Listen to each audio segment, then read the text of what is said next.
Good morning and a very, very happy morning. We are reading Wabi Sabi written by Beth Kempton. We are on page number 88 and writer कहता है accepting the past. अपने बीते हुए समय को accept कर लेना जैसा भी है। बहुत आसान है कि हम अपने पिछले समय में अपने भूतकाल में फंसे रहें, नॉस्टैल्जिक होकर हैवी रिग्रेट अपने आप को दंड दें कि काश आपने ऐसे ना किया होता, काश आपने वैसे ना किया होता, किसी को ब्लेम करना। अरे यार, आप जिस समय वो समय चल रहा था आपको नहीं पता था कि क्या हो रहा है, कैसे हो रहा है, आप उस समय के बहाव में था। आज जब आप पीछे देख रहे हो तो आपको ये भी पता होना चाहिए कि आपके पास में सेम रिसोर्सेज नहीं है, इन्वायरमेंट नहीं है, मे बी रिस्पॉन्सिबिलिटी नहीं है, ऐसा आउटलुक नहीं है जो आज आपके पास में है, जो सचेतना आपके पास में वो नहीं है, इतना करेज, इतना सपोर्ट नहीं है। और हो सकता है पीछे देख के आपको अपनी पुरानी ज़िंदगी बिल्कुल गोल्डन ईयर्स की तरह दिखी, जब समय आसान था, बहुत पैसे थे, वैसी चीज़ें थी जो अब नहीं हैं। जो भी हुआ सो हो चुका, अच्छा बुरा, it is gone in life. आज जब मैं 65 रनिंग हूँ, पीछे देखूँ तो बहुत सारा अच्छा बुरा, बहुत सारे रिग्रेट्स भी हैं। और कई बार उन रिग्रेट्स की वजह से घर के लोगों पे गुस्सा भी आता है। इसने ऐसा कर लिया होता तो आज ये बात नहीं होती, उसने वैसा कर लिया होता तो ये नहीं होता, मैंने ऐसा क्यों किया। विश्वास मानिए, बहुत कोशिश करके अपने आप को एक लेवल पे लाई हूँ कि जब ये चीज़ें हॉन्ट नहीं करती अच्छी या बुरी, लेकिन उसके बाद में भी याद तो आती हैं। लेकिन हर बार, हर किताब के साथ में, हर बार, हर उस व्यक्ति के पास में जो आपको कोच करता है, इसकी इंटेंसिटी कम होती चली जाती है। सो राइटर कहता है कुछ भी जो आपको पुल कर रहा है ना, टेक अ मोमेंट, उससे शांति करें और इसे लेट इट गो। ये बहुत मुश्किल साउंड करता है, लेकिन ये बहुत सिंपल है अगर आप इसे डिसाइड करें। मैं जब लैंडमार्क में क्लासेस लेती थी ना, तो पता क्या करते थे, पेन उठाते थे और बोलते थे लेट इट ड्रॉप, और उसको ड्रॉप होने देते थे। कहते थे बस बिल्कुल इतना ही आसान है, बिल्कुल ऐसे ही करते थे। यहाँ पे वो कहता है कि जो भी आपके मन को बॉदर कर रहा है, अच्छा बुरा जो पीछे से, उसको लिखिए। ज़रूरत हो तो दोस्त से बात करो, और अगर उससे भी ज़्यादा इसकी इंटेंसिटी है तो किसी प्रोफेशनल से बात करें। एक दिन को पिक करें, जैसे कोई आपका बर्थडे है, कोई नया सीज़न शुरू हो रहा है, न्यू ईयर है या अगला ट्यूसडे है। उस दिन आप ये डिसाइड करें कि भाई आज मैं इस चीज़ के बारे में ना सोचूंगा, ना बात करूंगा, ना अपने दिमाग में लाऊंगा और ना ही कोई अटेंशन दूंगा। ये हम ही हैं जो इन चीज़ों को बार बार बार बार अपनी ज़िंदगी में ला के याद करते हैं। वाबी साहब हमें सिखाता है कि हम अपनी पास्ट को जैसा था वैसे एक्सेप्ट करें, and it is what it is. Life जो है वो अभी हो रही है, इस समय हो रही है, हर रोज़ एक बिगनिंग है। प्रेजेंट को, अभी तक हम बात कर रहे हैं पास्ट को, प्रेजेंट को एक्सेप्ट करना, इस पल, इस मोमेंट को एक्सेप्ट करना, इसकी सच्चाई को एक्सेप्ट करना, यही जीवन का सच है। आज जब हम, राइटर कहता है, इस बुक को अपने हाथ में लिए हैं और अपने आप को किसी और देश के कल्चर के प्रति ओपन कर रहे हैं, हो सकता है जिस वक्त आप इसे सुन रहे हैं आप चाय पी रहे हैं या आप किसी चीज़ से डिस्ट्रैक्टेड हैं, या हो सकता है कि जैसे अभी मैं अगर ये पढ़ रही हूँ तो मैं पानी भी पी रही हूँ साथ में। हो सकता है आप इसको सुन रहे हैं तो कोई कार का हॉर्न, कोई ऊपर का सूर्य की रोशनी, हो सकता है आपको गर्मी सर्दी पता नहीं क्या लग रही हो सकता है आप कुछ स्मेल कर रहे हो, आप गार्डन में हो, इम्पेंडिंग रेन हो सकता है म्यूज़िक प्ले कर रहे हो। एक मोमेंट लें और लाइफ की इस समय की सच्चाइयों को, इस मोमेंट को देखें। ये मोमेंट जिसमें आप जीवंत हैं इस समय, जिसको आप लिव कर रहे हैं, आप बस यहीं पर हैं और इस मोमेंट को आप कभी भी बढ़ा नहीं सकते हो।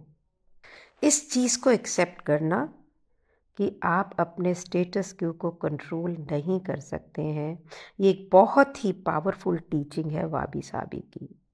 रिमाइंड करना, ट्रेजर करें जो अच्छा अभी हमारे पास है, और ये भी जान लें कि बैड तो पास करेगा, जो अभी हो रहा है ये भी पास करेगा। जब भी आप stressed, worried, upset, lonely, lost feel करें ना, अपने आप को एंकर करें आज की सच्चाई से। नोटिस करें कि आपकी बॉडी में क्या चल रहा है, आपके आसपास क्या चल रहा है, फील करें कि आप क्या फील कर रहे हैं इस मोमेंट के ऊपर, एंड आप देखेंगे कि आप शांत होंगे। विपश्यना आपको यही सिखाती है, अपने इमोशंस के प्रति सजग होना, अपने इमोशंस के प्रति जो भी आपकी बॉडी में चल रहा है उसको जानना, पहचानना और फिर वहाँ से इकोनोमस होके रहना। कल शाम को मैं बहुत स्ट्रेस में थी फॉर नो रीज़न। मैंने सोचा मैं बिल्कुल भी काम नहीं करूँगी, मैं लर्न करूँगी अपनी ज़िंदगी को, हर पल को ज़िंदगी की तरह जीना, सिर्फ पैसे कमाने की दौड़ में नहीं। I messaged some people in the group, some society friends. शाम को हम पार्क में जाके बैठे, हमने बातें की, I relaxed and then I came and slept. और आज बहुत दिनों के बाद मैं 3 बजे भी नहीं उठी हूँ विपश्यना के लिए, मैं सीधे 4:30 बजे उठी। I slept. जब भी आप ओवरवेल्म फील कर रहे हो ना, तो एक्सेप्ट करें जो भी इस प्रेजेंट मोमेंट की पॉसिबिलिटी है। आप वही कर सकते हैं जो आप कर सकते हैं इस समय। इसका मतलब ये नहीं है कि फ्यूचर की पॉसिबिलिटीज़ को आप बंद कर रहे हो, आप रिकग्नाइज कर रहे हो अपनी कैपेसिटीज़ को, so that you can stop expecting impossible things from yourself. You are giving yourself a break anytime you recognize a moment of true joy. Soak it all up. Anchor करें आप उसके अंदर, उसकी साइट, साउंड, स्मेल के अंदर।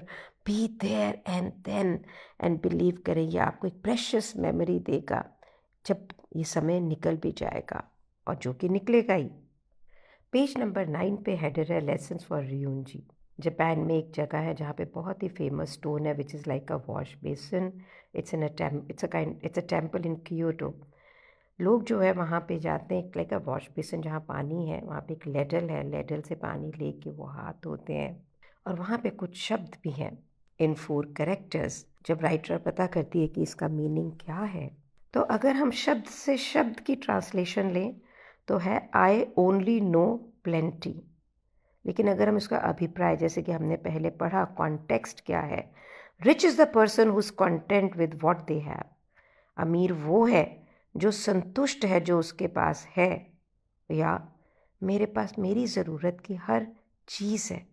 ये message हमारी ज़िंदगी में हमेशा है। मेरी माँ कहती थी, वाही विधि राखे जाहि विधि राखे राम ताहि विधि रहिए।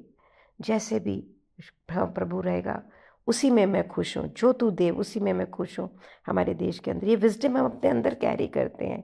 ये रिकग्निशन जो है कंटेंटमेंट का, संतोष का है, we just have to accept it, trust it and embrace it. Doesn't mean not to be ambitious, but at this moment to be happy with what you have. मैं इतनी असंतुष्ट हूँ, मैं अपनी बात कर रही हूँ। अरे मेरे पास मेरा अपना घर नहीं है, अब उस घर को खरीदने के लिए जैसा घर मुझे चाहिए है, एक फ्लैट है, पर वैसा नहीं मुझे चाहिए, उससे संतोष नहीं है। वो भी 3 बेडरूम का है, उसके अंदर भी ड्राइंग रूम है, वो भी एक अच्छी लोकेलिटी में। ना ना ना ना ना, मुझे वो नहीं चाहिए। मुझे चाहिए जहाँ मैं अभी रह रही हूँ, जब मैं लाख रुपए से ऊपर किराया दे रही हूँ, अपने आप को दिन रात उसको कमाने के लिए, पहले किराया, फिर घर चलाना, फिर वो ड्राइवर, फिर वो गाड़ी, क्योंकि मुझे ऐसी ज़िंदगी चाहिए। कंटेंटमेंट नहीं है, पर मुझे ऐसी ज़िंदगी क्यों चाहिए? क्योंकि सोसाइटी के दायरे में ऐसा है, मैंने सीखा है कि ऐसे ही रहना अच्छा होता है। आज जब ये मैं पढ़ रही हूँ तो मैं अपने आप से पूछ रही हूँ, क्या नहीं है तेरे पास? बैंक में पैसे भी हैं और शेयर्स भी हैं, गहना भी है, चांदी भी है, एक प्रॉपर्टी है, सुंदर है, जहाँ तू नहीं रहना चाहती है। आज अगर तुम वहाँ शिफ्ट हो जाओ तो तुम्हें किराया नहीं देना पड़ेगा, लेकिन ना, तुम्हें असंतोष है। और एक टाइम था जब मैं आई थी तो मेरे पास इतना भी नहीं था, घर में खाने को पैसे नहीं थे, और मुझे लग रहा था 10 लाख रुपए कमा लूँगी तो बहुत हो जाएगा, और आज उससे बहुत ज़्यादा है, तो भी उतना ही असंतोष है जितना कि असंतोष उस समय था।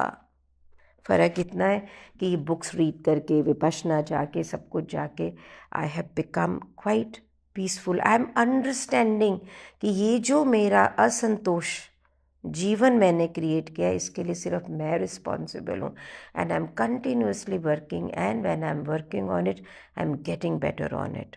बड़ी हार्ड जान है हम मनुष्य, मैं बता रही हूँ आपको।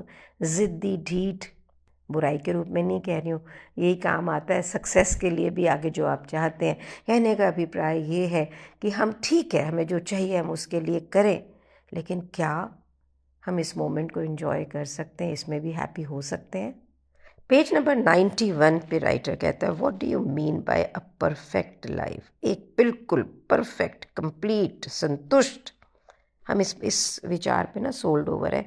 हमें परफेक्ट लाइफ चाहिए, एक लाइफ जो बड़ी प्रिडिक्टेबल हो, जिसमें जो हो रहा है हमें पता ही हो, स्टाइलिश वर्जन हो ह्यूमन एक्सपीरियंस का, सारी डिफ़िकल्ट एक्सपीरियंस में नो इमोशन बाहर हो, हमारे बाल बिल्कुल बहुत अच्छे हों, हमारे नेल बहुत अच्छे हों, फेस बिल्कुल रिंकल फ्री हो, बीच में दौड़ रहे हैं, ब्यूटीफुल घर है, हम हंस रहे हैं, परफेक्टली रिंकल फ्री फ्रेंड्स हैं, इंस्टाग्राम परफेक्ट है, होम स्टाइलिश है, परफेक्टली बिहेव्ड बच्चे हैं, परफेक्ट बॉडीज़ हैं, आपके पास latest handbag, car, gym membership है।